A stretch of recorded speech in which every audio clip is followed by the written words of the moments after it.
Good morning to all of you. Welcome again in your chemistry class. We are continuing chapter number 7, chemical equilibrium. आज जो हम discuss करेंगे that is common ion effect और numerical problem based on common ion effect. ये जो common ion effect है इसको और इसके ऊपर जो numerical problems है उनको हम सॉल्व करेंगे. चलिए, सबसे पहला ये जो common ion effect है ये क्या होता है, किसको कहेंगे? तो देखिएगा, कॉमन आयन इफेक्ट जो होता है ये ली चटलायर प्रिंसिपल जो था उसके ऊपर बेस्ड है. कुछ ऑब्जर्वेशंस अगर हम देखें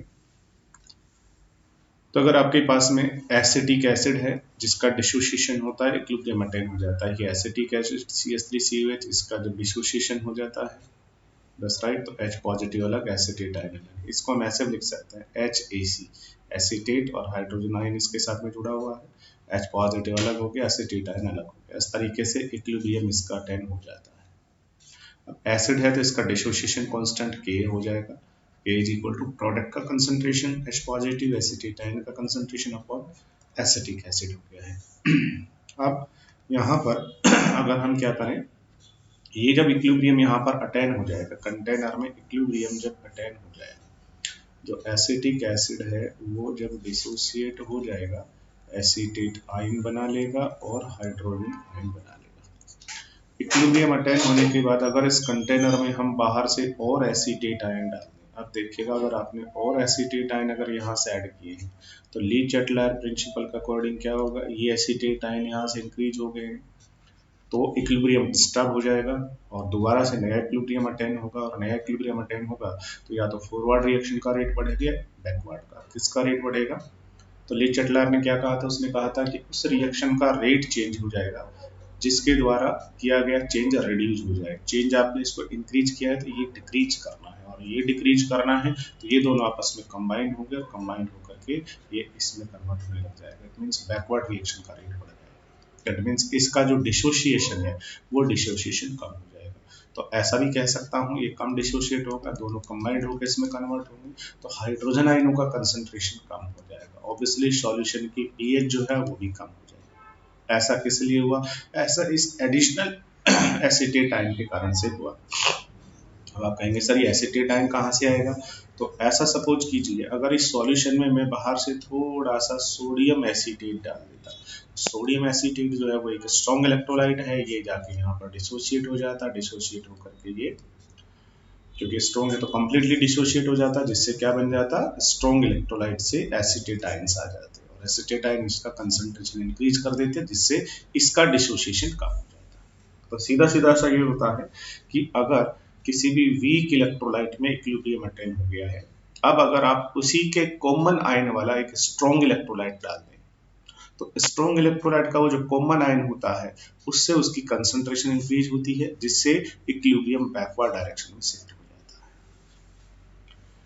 फॉर एग्जांपल जैसे अगर मेरे पास में एसिटिक एसिड हो, इक्विलिब्रियम अटेन हो गया है और अगर अब मैं इस कंटेनर के अंदर बाहर से थोड़ा सा HCl डाल, अब की बार मैंने HCl डाला, HCl स्ट्रॉन्ग इलेक्ट्रोलाइट है, डिसोसिएट होगा क्लोराइड और हाइड्रोजन आयन. यहाँ से जो हाइड्रोजन आयन आए वो यहाँ आ जाएंगे जिससे हाइड्रोजन आयन का कंसंट्रेशन बढ़ा है, that is common ion effect. ठीक है, तो ये हाइड्रोजन बढ़ा तो ली चटलायर का अकॉर्डिंग क्या होगा, यहाँ पर इक्विलिब्रियम फिर से डिस्टर्ब हो जाएगा, नया इक्विलिब्रियम अटेन होगा तो इस हाइड्रोजन को डिक्रीज करना पड़ेगा. इसको डिक्रीज करना है तो हाइड्रोजन इसके साथ कंबाइंड होगा, बैकवर्ड डायरेक्शन में रिएक्शन चली जाएगी. जिससे सॉल्यूशन में ये कम हो जाएगा. हाइड्रोजन आयन कम नहीं होगा क्योंकि वो तो यहाँ से आ जाएगा. दैट्स राइट, इसकी जो कंसंट्रेशन है वो कम हो जाएगी, इसका जो डिसोसिएशन हो रहा था इन दोनों में वो कम हो जाएगा. That is common ion effect. Suppression of ionization of weak electrolyte in the presence of strong electrolyte having an ion common is called common ion effect. Common ion effect is a phenomena based on Le Chatelier principle के ऊपर ये based है. तो करना क्या है, एक weak electrolyte और उसी में ही उसके कॉमन आयन वाला अगर आपने स्ट्रॉन्ग इलेक्ट्रोलाइट डाल दिया है तो फिर स्ट्रॉन्ग इलेक्ट्रोलाइट के आते ही कॉमन आयन के कारण से जो वीक इलेक्ट्रोलाइट है उसका डिसोसिएशन कम हो जाता है. अब इसके बेस्ड कुछ न्यूमेरिकल प्रॉब्लम्स हैं, देख लीजिएगा.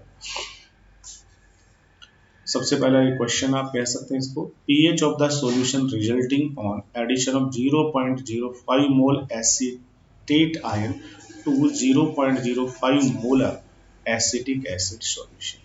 अगर आपके पास एसिटिक एसिड का सॉल्यूशन है, थोड़ा सा मैं साइड में रख के बात करूं, अगर बेटा आपके पास में एसिटिक एसिड का सॉल्यूशन है, ये एसिटिक एसिड का आपके पास में सॉल्यूशन है, और ये जो एसिटिक एसिड का सॉल्यूशन है जो कि किस कंसंट्रेशन का है, 0.05 मोलरिटी का है। अब अगर आप इसके अंदर बाहर से क्या मिला देते हो, एसिटिक एसिड का है, तो यहाँ इक्विलिब्रियम अटेन हो जाएगा बेटा, किस किस के बीच, एसिटिक एसिड डिसोसिएट हो जाएगा, एसीटेट आयन और हाइड्रोजन आयन। अब अगर आप बाहर से यहाँ पर क्या करते हो, एसीटेट आयन और डाल देते हो, कितना डाल देते हो, उतने ही मोलरिटी और डाल देते हो, इतने ही मोल से 1 लीटर में और डाल देते हो, तो एसीटेट आयन यहाँ पर आएंगे, आने पर इसका जो डिसोसिएशन है वो कम हो जाएगा, रिएक्शन बैकवर्ड डायरेक्शन में जाएगी। सॉल्यूशन का जो पीएच है वो पीएच क्या हो जाएगा, क्योंकि हाइड्रोजन आयन का कंसंट्रेशन कम हो जाएगा, पीएच कम हो जाएगा। तो बस आपको यही करना है कि इसका पीएच कैलकुलेट करके बताना है, अगर आप इसमें ये, तो हम यहाँ पे 2 काम करेंगे। इसके लिए हमें क्या पता होना चाहिए, जो एसिटिक एसिड है इसका एसिड डिसोसिएशन कांस्टेंट जो है वो पता होना चाहिए, वो क्वेश्चन में बताएगा आपको। दूसरा, पहले हम क्या करेंगे, पहले अगर हमने ये एसीटेट आयन यहाँ पर ऐड नहीं किया है, नहीं डाला है एसीटेट आयन को, तो फिर इस सॉल्यूशन की पीएच कितनी होगी वो कैलकुलेट कर लेंगे, ठीक है। उसके बाद इसको ऐड करेंगे, ऐड करने के बाद पीएच कितना होगा वो कैलकुलेट कर लेंगे। तो पीएच का जो चेंज है कॉमन आयन इफेक्ट के कारण वो हमें पता लग जाएगा। यहाँ देखिए, एसिटिक एसिड आपके पास में है, एसिटिक एसिड का जो एसिड डिसोसिएशन कांस्टेंट होता है यहाँ लिखी नहीं है, उसकी वैल्यू इसको क्वेश्चन में देनी चाहिए थी, कि उसकी जो वैल्यू होती है वो 1.8 इंटू 10⁻⁵ दस, राइट। अब अगर हमारे पास में प्योरली एसिटिक एसिड है, ओनली एसिटिक एसिड ही अगर हमारे पास में है, तो एसिटिक एसिड है तो आपको पता है एसिटिक एसिड तो क्या होगा बेटा, डिसोसिएट होगा, एसीटेट आयन बनाएगा और हाइड्रोजन आयन बनाएगा, दैट्स राइट। मान लीजिए स्टार्टिंग में आपने उसका कितना कंसंट्रेशन लिया हुआ है, स्टार्टिंग में आपके पास में उसकी जो कंसंट्रेशन है 1 मोल पर लीटर है, या 1 मोल आपने लिया है, सॉरी, ये दोनों जीरो होंगे, इक्विलिब्रियम जब अटेन होगा तो ये 1 माइनस अल्फा, ये अल्फा, ये अल्फा, कंसंट्रेशन कैलकुलेट करोगे, ये C1 माइनस अल्फा, ये C alpha, C alpha. Acid का डिसोसिएशन कांस्टेंट निकालोगे, के इज इक्वल टू क्या होगा, तो देखिएगा प्रोडक्ट दोनों ऊपर आएंगे, तो क्या हो जाएगा, C alpha into C alpha upon, अब नीचे आ जाएगा C1 माइनस अल्फा, ठीक है। C से C जो है वो कैंसल्ड हो जाएगा, एक C, तो K इज इक्वल टू क्या आ जाएगा, C alpha square upon 1 minus alpha. अब K जो है उसकी वैल्यू देखिएगा, K की वैल्यू बहुत कम है, इसका मतलब डिसोसिएशन बहुत कम हो रहा है, और डिग्री ऑफ डिसोसिएशन आपका यही है अल्फा, तो अल्फा बहुत कम है, तो इसको हम नेग्लेक्ट कर सकते हैं, तो K is equal to C alpha square. यहाँ से अल्फा बराबर क्या आ जाएगा, तो यहाँ से देखिएगा जो अल्फा है वो अल्फा आपका आ गया है K बाई C और उसका अंडर रूट। K आपको पता है क्वेश्चन ने दिया है, कंसंट्रेशन कितना था स्टार्टिंग में इसका, तो स्टार्टिंग में 0.05 मोल था, ठीक है। दोनों को रख दीजिए, आपके पास में क्या आ जाएगा, अल्फा आ जाएगा। अल्फा जो यहाँ से है वो अल्फा जो है उस अल्फा को कंसंट्रेशन से मल्टीप्लाई कर दीजिए, तो आपके पास हाइड्रोजन आयन का कंसंट्रेशन आ जाएगा, तो हाइड्रोजन आयन का concentration is equal to C alpha, C इतना है, अल्फा आपके पास आ गया, हाइड्रोजन आयनों का कंसंट्रेशन आ गया। अब आप इस सॉल्यूशन की पीएच कैलकुलेट कर दीजिए, पीएच इज इक्वल टू क्या होता है, negative log of hydrogen ion, ठीक है। हाइड्रोजन आयन का नेगेटिव लॉग ले लीजिए, नेगेटिव लॉग लोगे इसकी पीएच निकाल लीजिए, पीएच देखिएगा कितना आ गया, 3.02, ठीक है, इसका पीएच आ गया है इतना।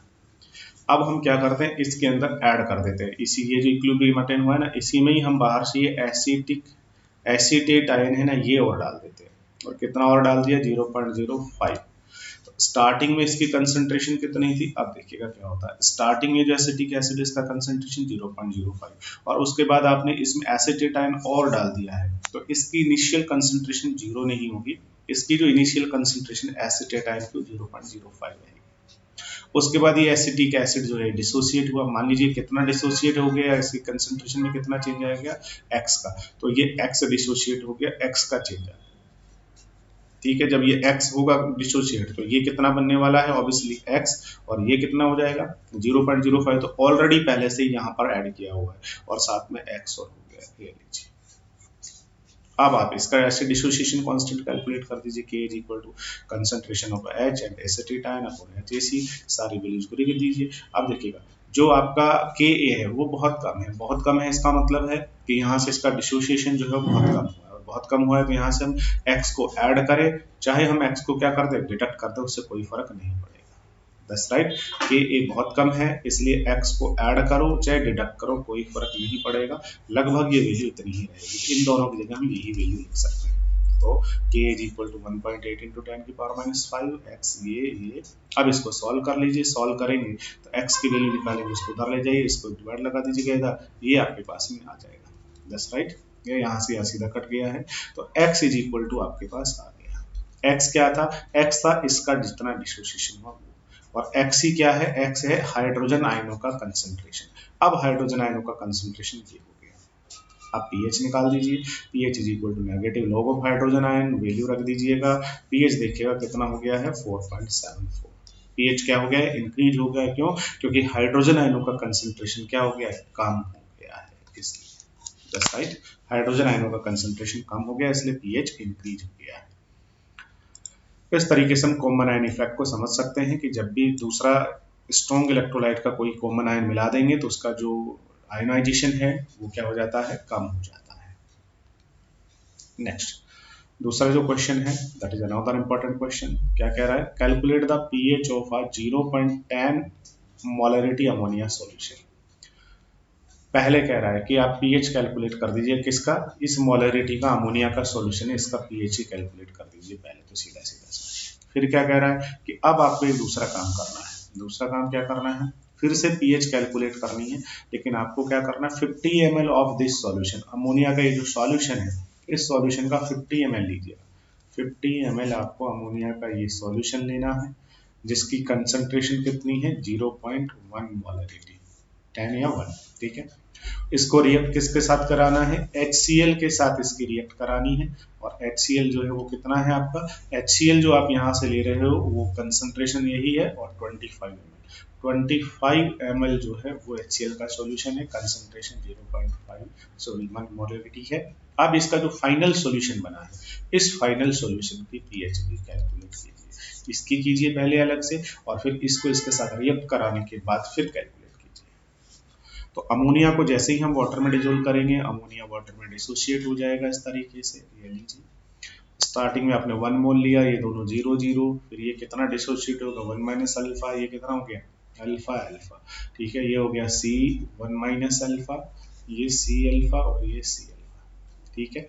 यहाँ से कैलकुलेट कर लेंगे क्या आ जाएगा आपका Kb, बेस है ना, बेस का dissociation constant is equal to concentration of ammonia, concentration of OH negative upon ammonia, सबकी कंसंट्रेशन लिखेंगे तो Kb इज इक्वल टू ये क्या है C alpha dot C alpha upon C1 minus alpha, C से C कट जाएगा, क्या आ जाएगा C alpha square upon 1 minus alpha.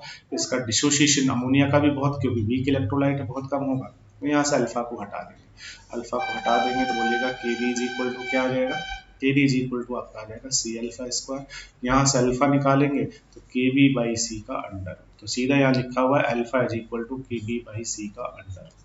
Kb कितना है, Kb यहाँ पर दिया हुआ है देखिएगा बहुत कम है, Kb 1.77 इंटू 10⁻⁴, दस राइट, ये इसके Kb की वैल्यू है। Kb की वैल्यू आपको दी हुई है, उस वैल्यू को रख दीजिए, C को रख के सॉल्व कर लीजिए, ये आपके पास आ गया है अल्फा। अल्फा जैसे ही आ गया है उस अल्फा को आप क्या करेंगे, ये जो आया है ये अल्फा आया है, और आपको क्या चाहिए OH आयनों का कंसंट्रेशन, तो आप क्या करेंगे इसको C से मल्टीप्लाई कर दीजिए, OH आयनों के कंसंट्रेशन के लिए C से और मल्टीप्लाई कर दीजिए, तो आपके पास OH का कंसंट्रेशन आ गया। अब OH का कंसंट्रेशन आ गया, उसका नेगेटिव लोग ले लो तो POH आ जाएगा, दस राइट, नेगेटिव लोग लोगे तो ये आपके पास आ गया है POH, ये पीएच है, और आपको पता है पीएच इज इक्वल टू क्या होता है, 14 में से किसको डिलीट करो, पीओएच को ले लीजिए, तो 14 में से पीओएच को घटा दिया तो पीएच आ गया सॉल्यूशन का कितना 11.1, दैट इज पीएच, ये इस सॉल्यूशन का पीएच आया है। अब क्या करना है हमें, अभी हमें दोबारा से इस क्वेश्चन को सॉल्व और करना है, देखिएगा अब हमें क्या करना है,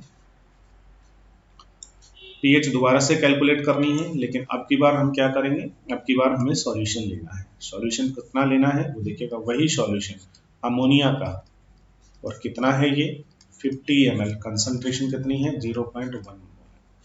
अब दूसरा हमारे पास HCl का सॉल्यूशन है, ठीक है, कितना है 25 ml और कंसंट्रेशन कितना है 0.1 मोल। दोनों आपस में रिएक्ट करेंगे तो आपको देखो इन दोनों की जो रिएक्शन है वो किस तरीके से होती है। अमोनिया बेसिक होता है कोई सॉल्यूशन में, HCl डालोगे तो क्या बनेगा NH4Cl। तो देखिएगा इसका जो 1 मोल होता है वो इसके 1 मोल के साथ ही रिएक्ट करता है। तो यहाँ से पहले आपको इनके मोल कैलकुलेट करने पड़ेंगे। इसकी मोलरिटी कितनी है 0.0 मोल, जो है वो पर लीटर में इतना मोल, तो 50 ml में कितना होगा, तो मोल्स कैलकुलेट कर लेंगे। 1 लीटर में इतना, तो 50 में कितना हो जाएगा, तो divided by 1000 and multiply by 100। तो हम इसके अंदर अमोनिया के पहले मोल कैलकुलेट करेंगे, number of moles of ammonia in 50 ml of 0.1 ammonia solution, that's right. तो इसके जो मोल्स हैं वो हो जाएंगे इतने, कितने मोल हो गए 0.005, इतने इसके मोल हैं। ऐसे HCl के भी मोल कैलकुलेट करेंगे, HCl के मोल कैलकुलेट करेंगे 0.1 मोल पर लीटर है, लेकिन 25 में कितने मोल होंगे, सेम ऐसे इसके मोल कैलकुलेट कर लेंगे। तो इसके जो मोल है वो है 0.0025, कितने मोल्स। तो स्टार्टिंग में देखिएगा यहाँ जब दोनों की रिएक्शन होगी तो इनिशियली इसका कितने मोल्स आपने डाले यहाँ पर, दोनों सॉल्यूशन को मिक्स करेंगे तो इसके जो मोल हैं वो है आपके पास 0.005। इसके मोल कितने हैं 0.0025। जब रिएक्ट करेंगे तो इसके 1 के साथ इसका 1, 2 के साथ 2, तो इतने के साथ ये इतना रिएक्ट कर जाएगा, दैट्स राइट। इतना रिएक्ट कर जाएगा, NH4Cl जो है वो बन जाएगा। तो इसमें से इतना रिएक्ट करके चला गया, तो फिर ये कितना बचा होगा, इक्विलिब्रियम पर इसकी अमाउंट कितनी बची होगी, इन दोनों के बीच में इक्विलिब्रियम अटेन हो जाएगा, दोनों रिएक्ट करके ये बन जाएगा। तो ये कितना बचा होगा, तो इसमें से ये वाला डिडक्ट कर दिया जाए, तो 0.005 में से आप 0.0025 को डिडक्ट कर दीजिए, तो ये कितना रिमेनिंग रहेगा इक्विलिब्रियम पर इसकी जो अमाउंट बची है 0.0025। ये पूरा का पूरा खत्म हो जाएगा।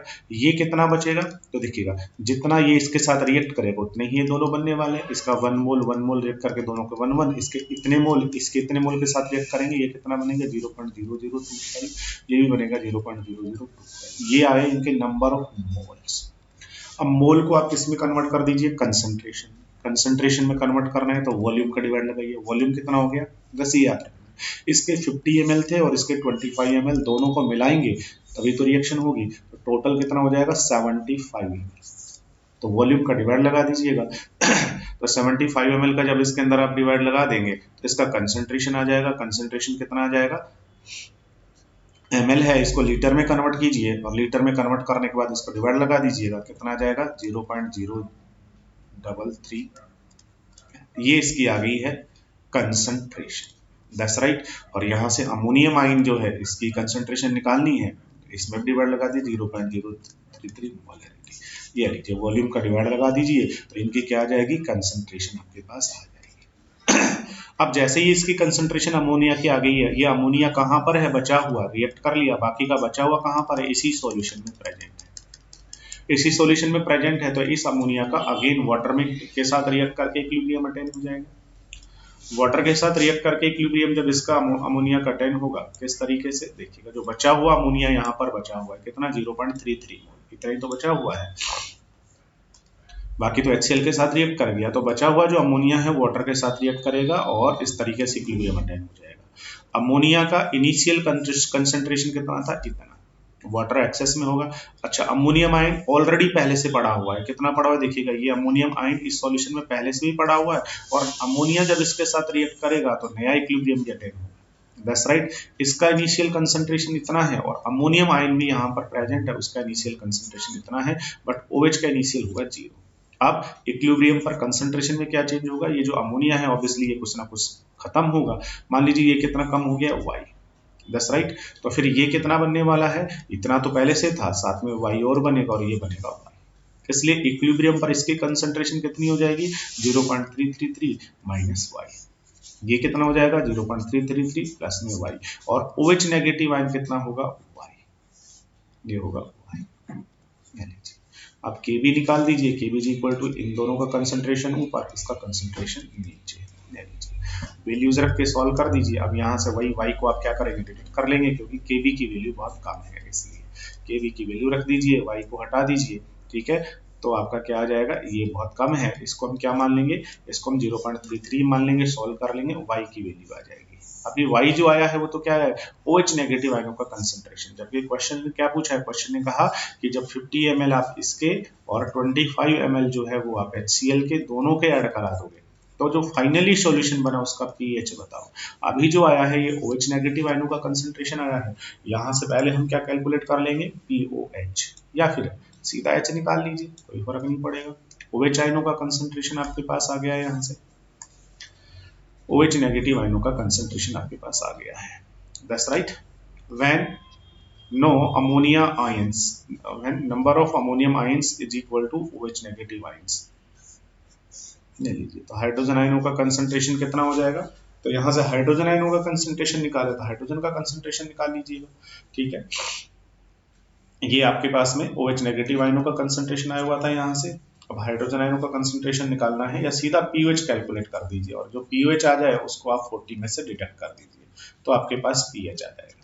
या फिर हाइड्रोजन आयनों का कंसंट्रेशन कैलकुलेट कर दीजिए। हमें पता है हाइड्रोजन आयन और OH नेगेटिव आयन दोनों किसके इक्वल होते हैं, KW को मतलब 10 की पावर -14। हाइड्रोजन आयनों का कंसंट्रेशन इज इक्वल टू 10 की power -14 divided by OH negative आयनों का कंसंट्रेशन 10 की power 14, that is KW divided by OH negative आयनों का कंसंट्रेशन। आपके पास ये आ गया हाइड्रोजन आयनों का concentration. pH is equal to negative लोगों को H वैल्यू रख दीजिए, कैलकुलेट कर लीजिए, pH जो है सॉल्यूशन को आ जाएगा 9.25। That's right. इस तरीके से हम कॉमन आयन इफेक्ट जो है उसको लगा करके और न्यूमेरिकल जो प्रॉब्लम्स है उनको सॉल्व कर सकते हैं। तो कॉमन आयन इफेक्ट पड़ा, जब भी हम किसी वीक इलेक्ट्रोलाइट में उसी के एक कॉमन आयन वाला स्ट्रॉन्ग इलेक्ट्रोलाइट मिला देते हैं, तो जो वीक इलेक्ट्रोलाइट होता है उसका डिसोसिएशन कम हो जाता है, that is common ion effect. इससे सॉल्यूशन की पीएच जो है वो चेंज हो जाती है। जैसे हमने यहाँ पर पहले जो फर्स्ट जो न्यूमेरिकल था उसके अंदर एसिटिक एसिड का सॉल्यूशन लिया और बाहर से एसिटेट आयन मिला दिया, तो हाइड्रोजन आयनों का कंसंट्रेशन कम हो गया, जिससे उसका पीएच इंक्रीज हो गया था। That's right. दूसरे में हमने पहले अमोनिया के सॉल्यूशन का पीएच कैलकुलेट किया, उसके बाद में फिर अमोनिया को हमने HCl के साथ रिएक्ट करा दिया और फिर उसका पीएच जो था वो हमने कैलकुलेट किया। Okay, thank you.